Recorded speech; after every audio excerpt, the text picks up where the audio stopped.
this. It would have been bad for us, wouldn't it? Yeah. We probably wouldn't be here. Radiation check. Wow. Radiation check. That's cool.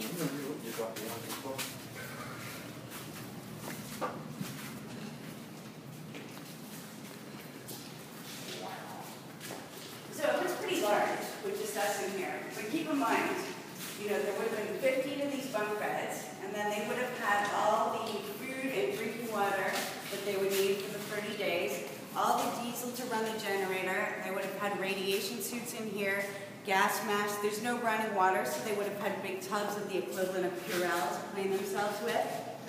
Now, the tunnel we came down, because radiation makes you travel in a straight line, the tunnel is graded like so, which also makes it prone to collapse. So in their effort to survive, they didn't want to get stuck in here. So they would have had, this was an alternative exit. It's just a tube with a ladder that goes 12 feet up, straight to the back of the top of the bunker with a hatch on the top of it. So a lot of bunkers have a maximum height restriction because there's all kinds of tiny little places you've got to get into, much like a submarine. This one had a maximum shoulder width restriction. So if your shoulders were too wide to fit up the alternate exit, you wouldn't have been allowed in here. Now, as I said, there's no running water, so at the back we have the toilet facilities, which essentially were just 3 stalls with these cardboard buckets in it, and they would have had chemicals in there to break down any matter. Of course, eventually they get full, so much a person's job would be to remove them from the bunker. This pile here represents one person's 30-day rations. Each person was allotted 700 calories per day. So if you multiply that by 30, you start getting a good idea of how much actual stuff was in here, never mind, you know, adding the 30 people and just crossing your fingers that everyone got along all right. The irony of the drinking water was that they put it into lead-lined cans, not realizing that if the radiation didn't get them, the lead poisoning would get them if they drank it eventually. Yeah. There's an identical bunker to this one. It's on Nantucket Island, and it's never been open to the public, but it was for when he was a resident at Hyannisport. Now, of course, we've got the state-of-the-art 1961 radio over there. So as soon as they were able to establish communication, and it was safe to do so, they would have come in and got everyone in radiation suits and taken them to the main bunker in West Virginia.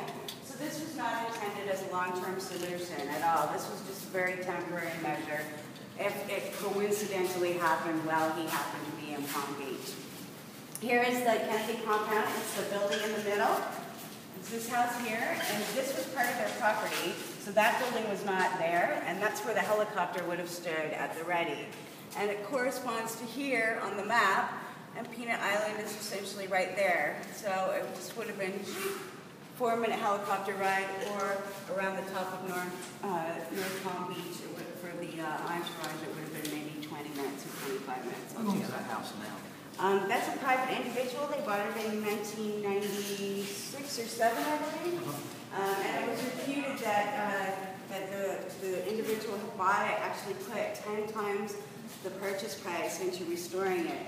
It was never air conditioned. Rose Kennedy would not allow air conditioning.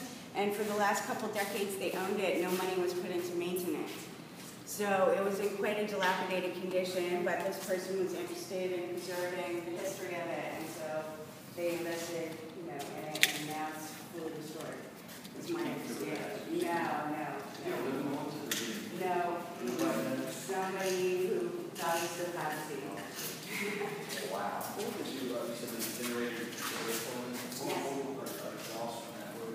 When we go out, I'll show you, there's a big hole right beside the generator, and that would have been exhausted to the outside, behind the vegetation screen, essentially, so it wouldn't be noticed. And that had a seal on it as well. So that exactly. Yeah. No, but I've heard it was amazing, right? Have you been to Virginia where the other bunker is? No. I'd love to go to that. But I saw it online.